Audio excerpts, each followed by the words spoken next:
everyone. Welcome to Buzzing About Romance. I am Becky, and joining me for this episode is Amanda. Hi, Amanda. Hi, Becky. And Lindsey. Hello, Lindsey. Hi. And Jenni. Hi, Jenni. Hey, Becky. It's Wednesday night, and we're back with another Sip and Discuss. I'm super excited for this title. Yes. Hold on a second. I'm not Did hearing. we lose? Oh, did we lose anybody? Can you hear me? Yep. Okay. Yeah. Okay. Jenni, do not smile. The world might fall apart. You look so mad. You have your mad face on. I'm sorry. It's the last week of school. We are almost there. Did you go to field day again today? Yes. I have a lot of kids, and it's a lot. Yeah. There was also the Potato Olympics. What are Potato Olympics? Apparently, you decorate a potato in a country of your choice's attire and then compete in Olympic events with the potato. Oh. They dropped it off the top of the playground, and I think they were just coming up with stuff to do until the end of the school. Oh my gosh, that's amazing. I mean, I've done like egg drops, right? Like we've all done the egg drop physics that, the Rube Goldberg day with physics with the small, simple machine type stuff. Like we've all done that stuff. Yeah, because now I'm like, I should probably check to make sure there is not a rotting potato somewhere. Oh, that'd be the worst. Oh, no. A potato left in the backpack for the summer. Yeah. You'd be growing potatoes. Yeah. Oh yeah, Stacy said if it's eating potatoes, she's in. That's exactly what I was thinking, but it doesn't sound like it's that. No, it was not. It was, and they had to provide their own potato, which was fine. We had potatoes, but like, there's just a lot to do at the end of the school year, and Okay. done. I saw a mom refer to May as May Ember, like May December, because of all the. And I used to feel that way in June because, you have Christmas and then 6 months later I had everybody's birthdays. Yeah, well, that's half of ours are in May. And then, yes, the chaos of the end of school. End of the school year. Okay. Well, so for tonight's episode, we are talking and breaking down Mr. Swoony by Piper Rayne. This is not anybody's first Piper Rayne, right? Oh, yours. Oh, was it? Yes. Yeah. Yep. And so did you read this as a standalone? You didn't read the first two books? I read it as standalone. Yep. Perfect. It works. Lindsey, did you read the first two in this series? No, not yet, but I did win the Hoopla lottery, so I got the whole series from the library. When I downloaded this one, I just started with this one. I didn't know we had Hoopla lottery. They do. They all That's right. find that stuff. It is like a constant adventure trying to get these Hoopla books. Oh my gosh. Yep. Well, speaking of libraries and Hoopla, FYI, if you follow us on Instagram, we are currently having a giveaway, and Why Not gifted us a copy of each of her books and some cute swag. And they're about librarians. Love in the Library. I don't know what the series is called. It's in the Green Valley. It's like the Green Valley Library series. I forget the real name. Because they've taken it apart a couple times. So yeah.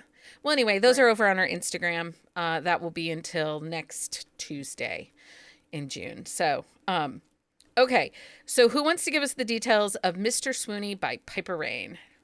I can do it. Okay. All right. The release date is February 25th, 2025.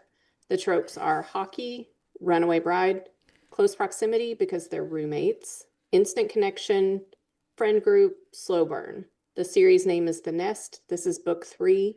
It is a series of standalones. This is dual first-person POV. The put-out percentage is 62%. And the audio narrators, if you did the audiobook, this is a full cast. It's Connor Crace, Lucy Bell, J.F. Harding, Sean Masters, Troy Duran, Teddy Hamilton, and CJ Bloom. This is available on Kindle Unlimited. The audio is on Hoopla, Spotify, Libby, and Audible. And Stacy says in the YouTube chat that you can also get the audios on Kobo Plus. Okay. So, I do like how Piper Rayne does their audio. They do not stay exclusive to Audible. So, especially because the majority of their books tend to be distributed wide. I know they're rolling series in and out of KU right now. But when an author is wide, and then even if you do WhisperSync, you still are buying a book at $6 or $7.99, and then the audiobook is another $7.49, and at that point it's no longer like economically worth buying the audio that way. You might as well just use your Audible credit. We've talked before, like AnyPlay is sometimes a good deal and sometimes not. If you're looking to like binge Piper Rayne in particular, like they have at least 25, 30 Piper Rayne books in there. And I think it's like $25 for a quarter. Yeah. So that's one of the more economic ways to really binge the audio backlist for them. Because they have full series. Yeah. Many series in there. I did not do this audio. I did this eyeball because it's full cast, and that is just not, I don't know, it just doesn't work for me in my brain. Leah was supposed to be here tonight, but she's not feeling well, and she did the audio and really loved the audio. Apparently I have a paid actor in the background. I like full cast, but I haven't done any of theirs yet. I will probably at some point do it on the reread, but I didn't have time to do the audio, but I do like a full cast. Yeah. Lindsey, did you end up doing the audio for this? I read the first like 35% in Kindle Unlimited, and then I switched to audio after that. So yeah, did you enjoy it? I did. Like for me, I've gotten less picky with audiobooks. I did like it. It was one of the better full casts that I've found, but I don't have a problem with like the normal 2 narrator process. My brain jumps out when we switch voices. Like I can do one voice for the whole chapter and then switch over to the other voice. But when we start interjecting random voices, then I'm trying to figure out, wait, who's talking? Who's saying this? And it makes me a little befuddled. Jenni, did you eyeball this or audio? I did eyeball this. Like, I mean, it depends on the audio if I have issues, but a full cast usually doesn't bother me. I will say this was a really fast read. Yeah. Yeah. And this whole series was a fast read. It's really interesting, this series as a whole, because I've read the first 2 books in the series, and this is the least horny so far of the books. Yeah. But they were the ones I wanted to do it the most. I'm like, kiss him. Like when they're baking the cake the first time, or he helps her buy the cigarettes. I'm just like, the cigarettes. Kiss her. Oh, you know? Funny. I don't know. It makes sense though, because I mean, she just left her fiance at the altar, so it worked for me. So Jenni, speaking of that, not because I always like to put you on the spot when we get to instant connections and stuff, right? And the fact that she was actively with somebody at the beginning of the book, did that bother you? How did you connect to the characters? Okay. Yeah, it bothered me like at first, like when he like slides into the booth, I'm like, oh, where's this going? I don't cheater. Like this. Yeah. But I really like the way he was respectful of her space and her being ready. And even though he does like screw that up for like a hot minute. 20 minutes, I think. Yeah. The third act is literally 20 minutes. Yeah. Well, like, because he does it twice, right? Like he sticks his foot in his mouth. Like, so like at the dance or the party or whatever, when he's like, you're not ready. And I'm like, oh, dude. Yeah. Let's not tell her what she is. Like you've seen it all. But no, I like that he gave her space to like deal with her stuff, and it was pretty obvious she did not love, what was that guy's name? Tristan, which is like the Tristan. douchiest name ever. Yeah, it's definitely a country club name. Sorry if that's your name. Yeah, we still love you if your name is Tristan. Like, we don't think you're a douche, just this guy in the book. Unfollows now are up to 5.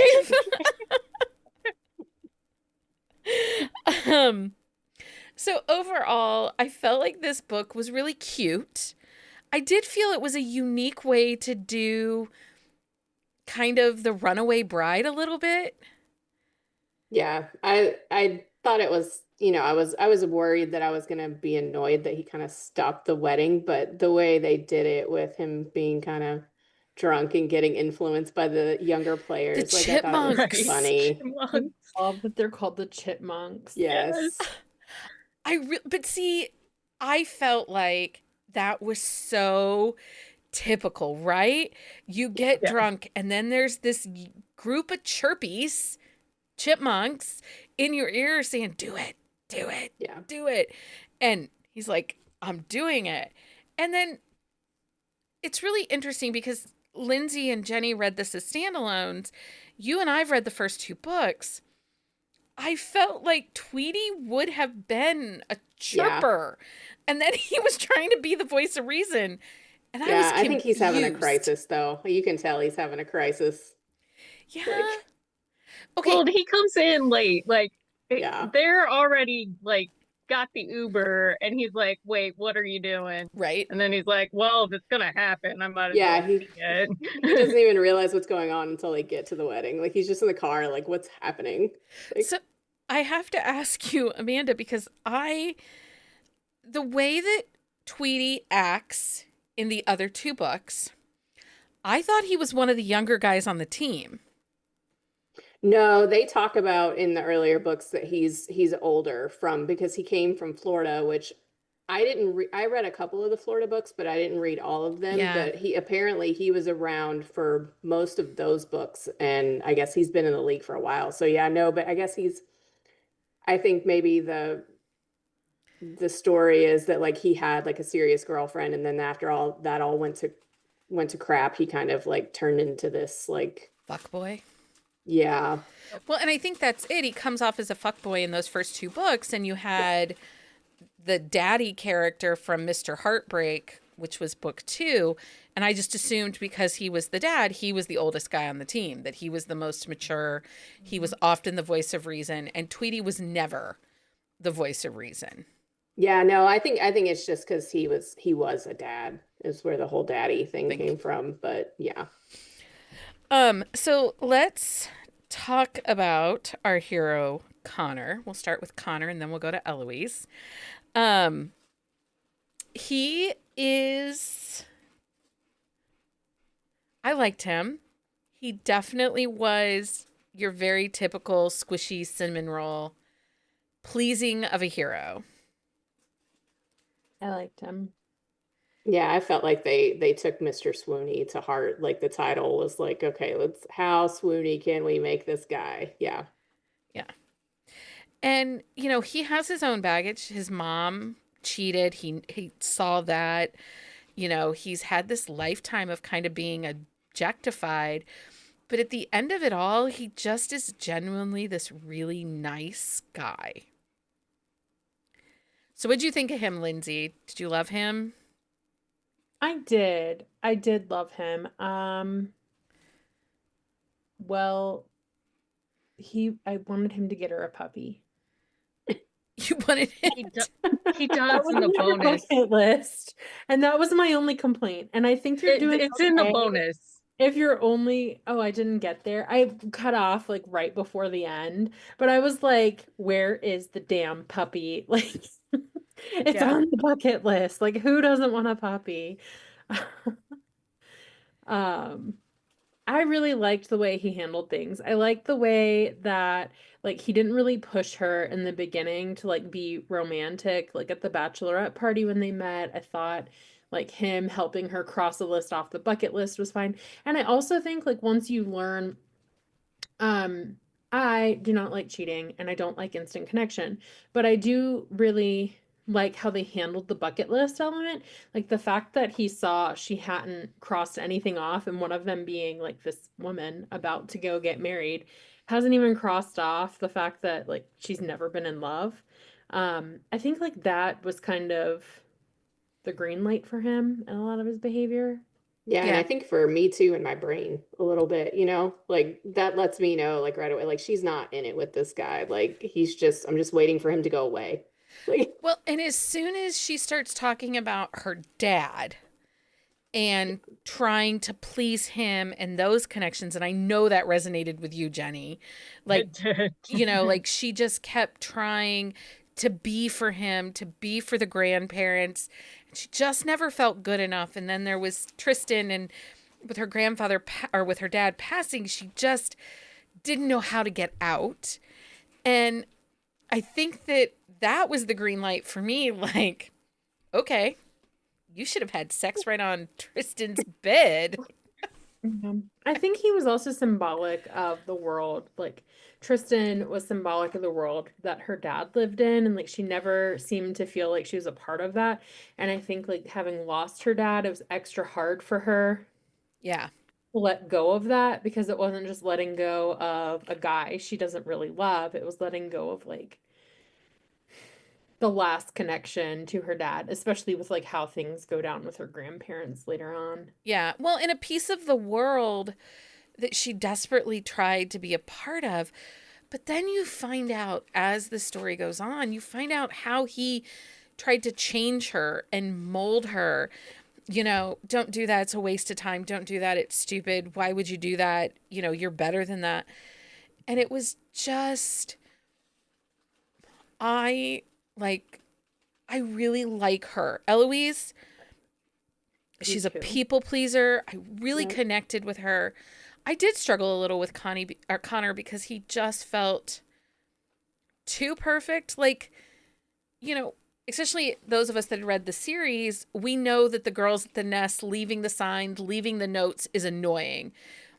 And they just rip it up. But even in his moments of, when he was single, he still just ripped them up, throw them away and whatever. It just is like, you're too perfect. Like, but then he screwed up so bad at the end that I was like, well, you're not perfect.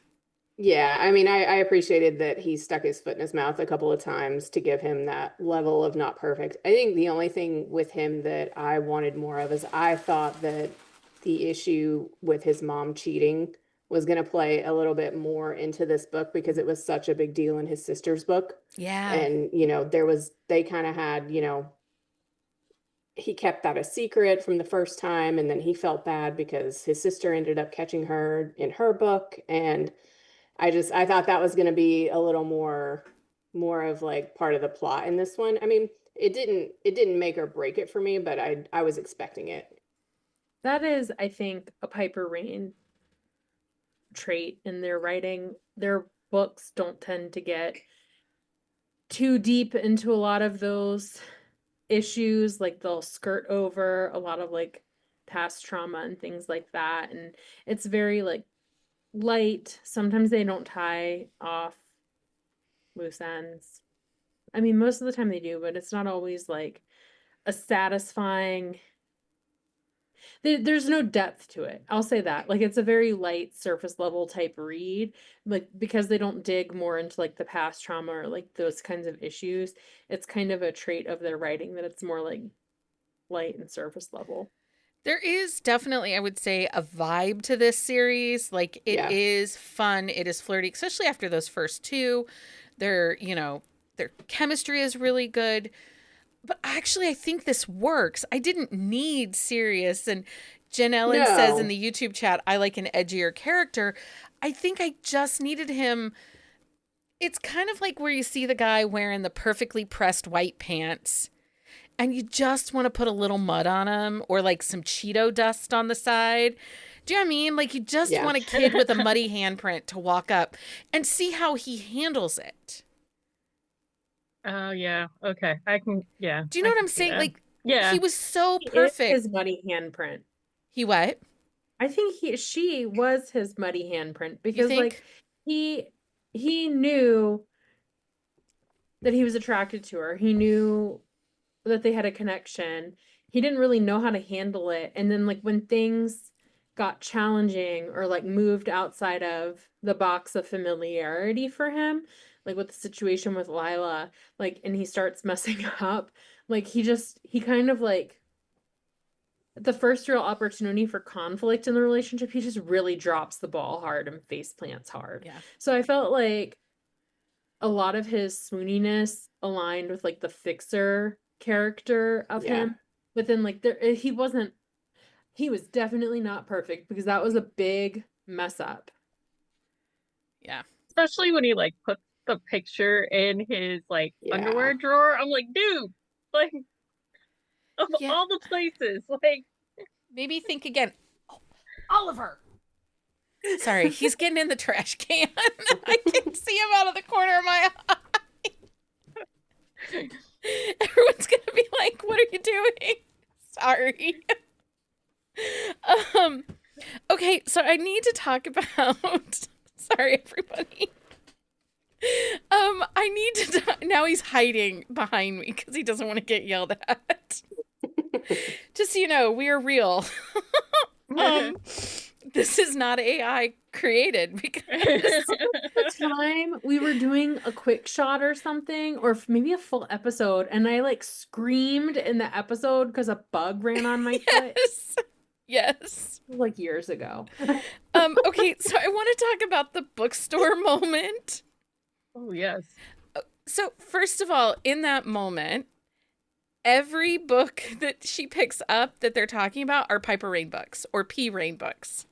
Okay, yeah. I was wondering. It was all Piper Rayne. It was all P. Rayne. It was the Florida hockey ones. Yeah. The Mafia Academia stuff was their P. Rayne series that got picked up by Berkeley, I think, is who picked that up for them. Maybe it was Forever. Which I thought was especially funny because he takes the Piper Rayne, like the Florida series, to Tweety, and Tweety's in those books, which I thought was kind of funny. Yeah, it was a little meta, but I actually liked it better than had she been like a romance author. Do you know what I mean?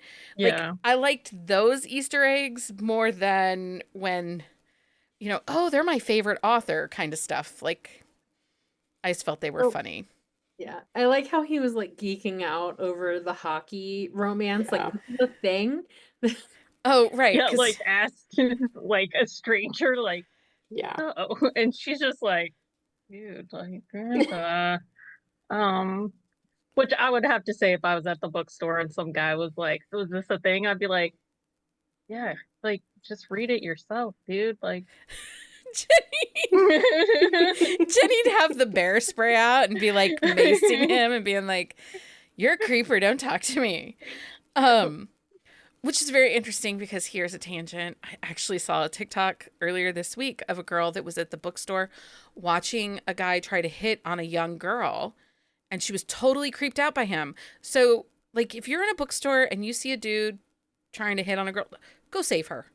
Be a good friend, be a good book community member, and save her, because come on, none of us want to get hit on in the bookstore. Yeah. Okay, so the chemistry in this book I do think was much more slow, and I wonder if we had gotten some more emotional vulnerability from Connor, if it would have been more intense. I just kept saying, doesn't he have feelings? Yeah, I mean, because I think most of what you see for him is a reaction to how she's feeling, and he just wants to, you know, he's trying to let her work through everything and be there, and yeah, I think the way he's portrayed is more revolving like around how she's dealing with everything, but he gets it wrong. He does. Do we want to talk about the stalker situation? Yes. Okay. Yes, because I mean that's his big mess up is he doesn't tell her, but I was like, she comes at her in the bathroom with a pair of brass knuckles. I was like, holy cow. Right? Those stalkers be crazy. Okay. But she also came face to face with her. Like, how many times? Yeah. Yeah, before she even knows like who she is, and That girl was just creepy. She I was. think there's a lot more conflict and layers to that than we got in the book. Like, I she think it kind had of so much she just potential. lied to her. Yeah. Like the endangerment aspect, like I would have been less, like me personally, I would have been less mad about the lie and more upset about learning this person's behavior, especially knowing what happens later on. Like he endangered her. Yeah.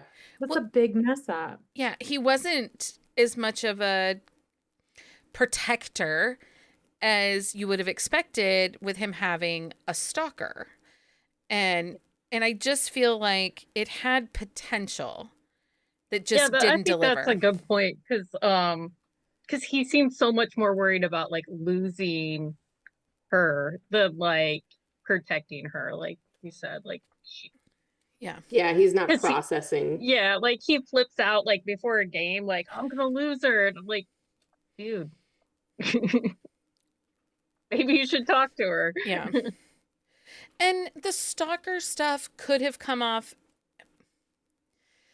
I will say, I think they balanced it okay because it doesn't come off as other woman drama, which can be very tiresome. Yeah. It definitely felt like it stayed in its lane of she's obsessed fan. And Stacy asks in the chat, how was this not passed along from the Florida front office when he was transferred, when he took the trade to Chicago? Yeah, I mean, I don't know how like restraining orders work across state lines, but I'm like, that seems like something that. Yeah, I think you have to get I think they mention it, like you have to get a new one in a different state. Like you have to go to the police in the location you're at now. And I guess he just thought she stayed in Florida at first and then, but the minute she showed up, yeah, he should have done something. You would and again, like you have an agent, you have a team. Why didn't we utilize them? I don't know. Just a couple questions I had. I do like that he kind of positioned himself to be the sidekick for her versus the star. I did think that was swoony. Yeah. I felt so I want to like pivot slightly, but if we're going to talk about like things that bothered us, the bachelorette party. So she seems to have a really good friendship with a lot of, or I guess like Jade and Kylie in particular, but like they only talked about, I thought at the bachelorette party, they only talked about one girl missing. Like, why was Kylie not at her bachelor party if she's at her wedding? Well, like, she was her wedding dress designer. Yeah, they were not like, good friends yet. I was just like, her bride, or like her whole bachelorette party was just like. Well, but if you think about in the beginning when she talks about it, Jade was supposed to be there, but they got delayed, right, out of town. Yeah, she got stuck in Amsterdam. They're playing. And she only wanted one bridesmaid, but what's his ass had 17,000 groomsmen, so then she had to use the girlfriends and the friends of the mom. How she got stuck with Penelope. She got stuck. Yeah. She's not really friends with any of those people. Like Jade seems to be her only like true friend, and then she develops a friendship with Kylie like after. Okay. Yeah, I was just a little confused about that. And I also sped read that part, so. Well, because I actually thought that was done well, like why Jade wasn't there. Like that was a good reason for her not to be there, because if she was there, like she would know who Connor was, and like that would change the whole situation. Well, and Connor would have known who Jade was, so he would have wandered over there sooner. It would have had a different beginning and a different vibe. I think that you needed that anonymity for both of them to not. And I do think it's funny, like when she knows football players' names and he gets a little butthurt. Yeah. He's like, you know who those are? She's like, yeah, Tristan watched football. I also liked that he left all that food out on the counter. Yes, the revenge rotting. Yeah. Yeah. Lindsey gave it a name. Like, that's definitely something I would do. I never even thought that was diabolical. I loved it because like rotten food is the most smelly, and he was gone for 10 days. Right, but he like started posting pictures on Instagram of him and the random women he was meeting On their honeymoon. on their What honeymoon. would have been their honeymoon. Yeah. I don't think he was as butthurt as he acted like he was. Well, I don't think he was either. And I appreciated like the way they wrapped that up and that he wasn't a bigger conflict. Right. Like, because it really seemed that they were both just in this to appease their parents and kind of like keep up appearances and whatever. And when she calls him out for not ever putting her first, like he eventually agrees. And like I just appreciated the way that wrapped up and we moved on from him. Yeah. I was really mad at the grandma. Yeah. And even Tristan's mom when they're like, because she had a stepdad that she was very close to. And then she's walking down the aisle.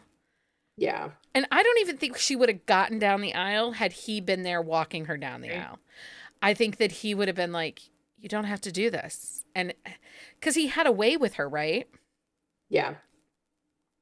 So, and her grandparents were literally the worst. Yeah.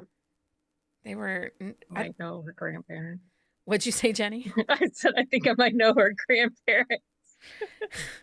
Do they randomly send children the Heritage Foundation flyers? Yeah. Just asking they for a sure friend. do. Just asking. The wedding thing, like how basically as soon as she leaves the wedding, she winds up moving in with Connor. I really liked that dynamic and that they didn't just like immediately kick off a relationship when they moved in together. Mhm. Like they acknowledged the chemistry, but I like that like she has a trust fund. She has the ability to like not work if she doesn't want to. But I really like that Connor kind of pushed her to figure out like who she was and what she wanted to do with her life and kind of like find purpose outside of just like being a wife. And I like that she wasn't a perfect heroine at all. And I think it's like very relatable to read a heroine, especially a heroine in her 20s who doesn't own her own business or isn't wildly successful or like Or know her you know, complete career trajectory, like I'm going to do this and I'm this and, yeah. Yeah. Like, I mean, even when we get single moms, like it's just like so many of the heroines are just like very perfect. And like to get this not perfect type heroine, like this heroine who's very much been lost, and is like realizing she hasn't really done much of anything. Like she's just let people push her around and tell her what to do. And like then she's on this journey in parallel. Like I liked how they handled that. That was a very subtle kind of tell to the story. Like there was enough happening for you to like see her finding herself. But I liked that dynamic a lot. I think that's been a theme through this series, especially, with Kylie and Jade too. They're both at kind of like a crossroads and finding themselves. And I feel like they've done a really good job with all of the heroines in this series. Yeah, I think also her having her own money, like I mean, it was trust fund money, but like so then there's not that dynamic too, right? Like yeah. She doesn't need anyone to care for her. She doesn't need a daddy, so to speak. She needs to find a friend and a partner. And that was something that I thought was really well done in this book is, they have this instant connection, but he realizes she's got some self-discovery she needs to do before they can be together. And he gives her the space and the support to do that and to be her friend, to support, like, when she's like, you don't even know where I'm going. He's like, I don't care. I'm going to get dressed and we're going to go. Yeah. Or he pops up, here and there at different places. And I like that because that's very relatable to my own relationship. I have the guy that he'll let me stumble, let me fall, but he's always there and willing to be the sidekick. Okay, so I want to also talk about the camping trip because that's a big thing. Like I like that he was kind of there with her. She tried new things, but he didn't like push her to do or like things that she just wasn't into. Like and the camping is not for everyone. And I thought that was pretty realistic because a lot of people, especially like someone like Eloise, was not going to enjoy camping. And I like how she was like, there's certain parts of it that are fine. But like for the most part, she was like, I am not peeing in the woods. I'm going to walk up this dang hill to go to the bathroom. And And then he goes with her. Yeah. I adored her. Because I thought that was really realistic. I mean, And fun. I believe that. I am not a camping person. I am not either. It's a lot of dirt. It's a lot of bugs. I mean, I I've can only rough gone it. camping like with a youth group, so I like there were very many moments where I'm like, I'm the adult here. I have to keep these thoughts inside. Inside thoughts, inside thoughts. I mean, I like a good bonfire. That's fine. Right. I like a nice s'more or a campfire pie. Like, I'm in it for the food, but then I want to go inside and sleep on my mattress And flush the toilet. and flush the toilet. You know? I don't want to sleep. Lindsay's like, sign me up for the dirt. Oh, no, I did a comedy bit about camping. Sometimes I do comedy bits for my husband's entertainment, and I have a good one about camping. Share. Okay, so basically the gist of it is the way you camp is highly related to how you're willing to poop. That's fair. That is, Yeah. That is fair. Yeah. that is really fair. Like the RVers who bring their whole house in the RV and they never have to use the bathroom on a non-flushable toilet. Like, it's very true. And I bet they have fancy toilets at home. And then because you of have the backpackers who will dig a little hole in the wilderness. Yeah. Do you ever watch the people on the internet that do the long distance hiking? It's a married couple, and they did like they've done the Continental Divide. They've done from like the border of Mexico all the way into Canada, like all these crazy like long several months of walking and hiking and dirtiness. And first of all, you really have to love the person you're with, because I'd be walking alone a lot of days. And I don't know if that little camp shovel can dig a hole deep enough to bury their body. That's all. Those are the questions I have. Push them over. It can barely dig a hole enough to bury the doo-doo. But I like mean- this couple, they make like they do like the freeze dried or dehydrated meals and share their recipes. And I'm like, no, thank you, ma'am. I can DoorDash to the Holiday Inn. That's where I'm at. Oh, and I love that they had an air mattress.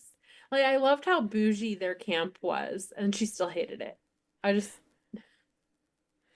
Yeah, I need like glamping. Like that's as close as I'm gonna get these days. I Yeah. can't. When I was younger, maybe, but not anymore. Those fancy I could treehouse fully campers relate look to the nice. smelly part. Like my husband, I've made him drive like 45 minutes to get me a shower somewhere when we were camping for a week before. Like one way, 45 minutes one way. So like an hour and a half round trip for a shower. Worth it every time. I am, not that person, but okay. Is there anything else about Mr. Swoony that you would like to talk about? I did not like the proposal. Okay, they went from broken up to engaged and married in 3 days.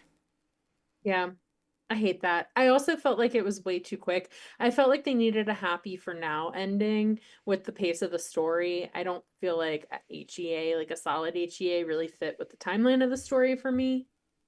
Yeah. It didn't bother me only because of how the book started. Like him stopping the wedding and then just kind of like going to Vegas and doing something completely different. Like that didn't bother me. Like I the time didn't frame was kinda mind like, the eh. Vegas. It was the Like way he proposed. yeah, like she's in a hospital bed, like she's just been punched by your stalker. Like Yeah. maybe give it a day. Right. Who she didn't even know about until like right before she got attacked. Yeah. Maybe you're right. Maybe wait a day. Yeah. Maybe just a I day. would have said no. Lindsay's like, just She'd no. been like, no, go dig a hole. I'm done with you. I mean, yeah, yeah. I like the part where they leave the guys, like they take off in Henry's car and just leave them there and just go do their own thing. Like I thought that was hilarious. That was. I liked their dynamic. I did too. And it was so cute how they were like, Henry, the car is fine. It wasn't Yeah. even he's fine. It was like, your car is fine. I did kind of want him to be like, why are there beads all over my car? Yeah. Jenna says that's almost her real life story, broke up in a Vegas wedding soon after they talked. So, I mean, I'm not saying it's wrong for people. It just felt rushed, like 3 days. Yeah. Okay. So we are going to do our thumbs up, thumbs down. Then we're going to do what songs for our summer reading mixtape challenge. They do not have to be on the mixtape list. They can also be ones that you've come up with separately. And then we'll talk about if you liked this, try this. So first, let's do our thumbs up, thumbs down. Amanda, thumbs up, thumbs down? Thumbs up. I really liked this one. I'm enjoying this whole series. So, and I plan to read the 4th book. So, Jenni, thumbs up, thumbs down? Thumbs up. I will definitely read more of their books. Lindsey, thumbs up, thumbs down. I know you've been on a breakup with Piper Rayne, so did this bring you back in for a minute? It did, actually. Like, I'm going to finish the series. I really enjoyed it. I like that it was kind of a pivot away. I like that they're pivoting away from, like, these massive family. Like, I just think the families got stale. It just, like, they really fell off. I could tell they kind of, I don't know if they were enjoying them or not, but it seemed like they weren't really feeling great about it. Like, a lot of it just felt blah. Yeah. But like this was really good. I enjoyed it. It was a fun read. Perfect kickoff to summer reading. This is a thumbs up for me. It is not my favorite in the series so far, but I really need Tweety's book, and then I'll tell you which is my favorite. So yeah, that's where I'm at. Okay, so does anybody have a song that they think fits for the summer reading mixtape challenge? So let's create our own mixtape for Mr. Swoony. Amanda, what do you have? my brain is like kind of broken. So I'm gonna go with one off the playlist that we already had. It was it's actually the All of Me by John Legend, because it's a total wedding song, but it's also very swoony. And I feel like Connor is just like someone who would sing that to Eloise. So Yeah. Jenni, what do you have for mixtape songs? What's on your Mr. Swoony mixtape? I recommended Something Blue by Voila. Is on the summer reading mixtape, and because that's like she's got cold feet and he's like, you don't want to marry him type vibes. And then I would also say All of Her by Forrest Black. um it's a song, like people use it for father-daughter dances, but also wedding songs. But it's just kind of a song of like, if you're gonna have this girl, you need to treat her right. And Yeah, a good one. those are good ones. What about you, Lindsey? Do you have any mixtape song or any songs to add to our mixtape? Yeah. I'm doing Sorry I'm Here for Someone Else by Benson Boone for this, because when he shows up at the wedding, sorry I'm here, or like she's, you know, I just she feel like runs off. It works. I just feel like Yes, it's it so does. applicable to that whole scene, and I love it. So, yeah. So I had a couple. I had Shut Up and Dance with Me by Walk the Moon. Oh yeah. Riptide by Vance Joy. I'm Yours by Jason Mraz, however you say that. And then One Call Away by Charlie Puth. I think that those all fit the vibes of this song. And I could have gone on and on. Like, I'm really liking the idea of that each book, we're just making a mixtape for it. Yeah, I mean, I do that a lot, so this is working for me. So Yeah, we've converted, Jenni and I have converted Becky over to our side now Yeah. for the Right? playlists. All to your playlists. Okay, so if people liked this book, what other books fit this? Who has suggestions? I honestly I went through my Goodreads and I looked at like books that were similar, and any of the books that I had that were like where she leaves somebody at the altar or they call off the wedding, like I don't think I would recommend. So like on ones that I've actually read, but I think for Swoony, like just hockey. The only one I could think of was Jasper by Lulu Moore because it's book one in her hockey series, but I'm actually like listening to it right now. But other than that, my brain just wasn't working. It's So okay. I didn't have a lot. It's okay. Jenni, do you have any? I never come with books. You never do. Lindsey, do you have any? Yeah, it's Score Her Heart by Danica Flynn. It's the second in her Philadelphia Bulldogs. She is also leaving her fiance. She gets left at the altar situation, and then she moves in with her best friend. They wind up getting married. They wind up falling in love. It's great. Very similar. Yeah. So I just went with roommates a little bit and sports because I like that roommate dynamic. It's a balance of close and forced proximity. I know a lot of people say it's forced proximity, but it's not because you can move. You might be homeless, but you can leave. But you learn a lot by living with somebody. I do think if you like this series, Kendall Hale's Crawford Family series, I think that you would like that equally. Yeah. They're very comparable. Book 2 and book 4 are roommates. And book 4 comes out next week or the week after. Well, they end up accidental roommates because of construction.